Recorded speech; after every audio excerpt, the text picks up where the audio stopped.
DPWH kasi nakita natin ang daming repeated projects tsaka mga doubles.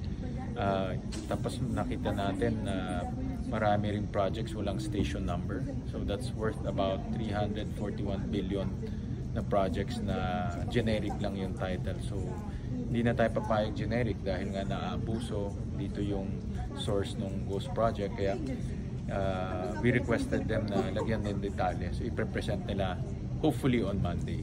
Pero sir, wala pang naisasubmit sila dun sa mga red flags? Wala pa. Kami nag-submit sa kanila. Binigay namin yung listahan namin ng mga repeated and projects na walang station number.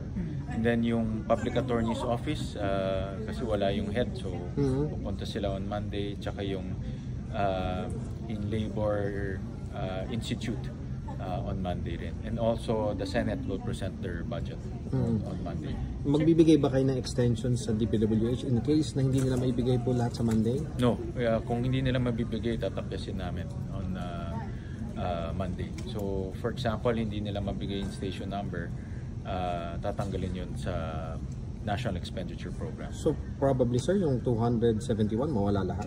Well, kung ang kanilang assumption yung mga projects meron namang supporting documents, then well and good, submit nila yung supporting documents, at yung supporting documents i-attach namin sa budget as annex, no, para makikita ng taong bayan kung let's say itong kalsada, ano yung kanyang technical description, sa annex na makikita. Pero kung talagang wala, through the review, tatanggalin na lang natin yun. Pero sir, on the part of the Senate, yung 15 to 20% na bawas sa mga infra projects na due to overpricing, is that final? Pinag-aaralan namin mabuti yun dahil nakita rin namin may mga projects na mas mababa ang presyo, may mga projects na justified, pero may mga projects talaga na mahal, lalo na sa road projects. So pag kinat namin across the board, madadamay pati yung murang project tsaka yung justified na project. So pinag-aaralan namin. Ang isang option na nakikita namin, yung roads kasi nakita namin ng pinakamaraming, I would say, expensive na presyo. Yun ang naiisip namin bawasan ng maybe 15 to 20%. Pero sir, yung 348 na sinabi nyo sa amin last time na baka matapyas, ganun pa rin po yung figures natin?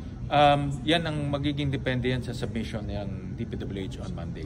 So sir, in case na talagang hindi nila masubmit, ito magiging lowest na budget ng DPWH? Can be possible, assuming hindi nila ma-justify yan. Kasi yung red flags, diba, mga 271, tapos may nakita pa kaming mga overpricing, so aabot yung mga 340 something. So if ever hindi ma-justify lahat yon, the whole 340 billion ililipat namin sa ibang mga items, no? Tulad ng education, no? That's number one. Health, dahil marami tayong mga hospital na hindi pa funded, and defense, no? Nagre-request ang DND additional sa modernization. And also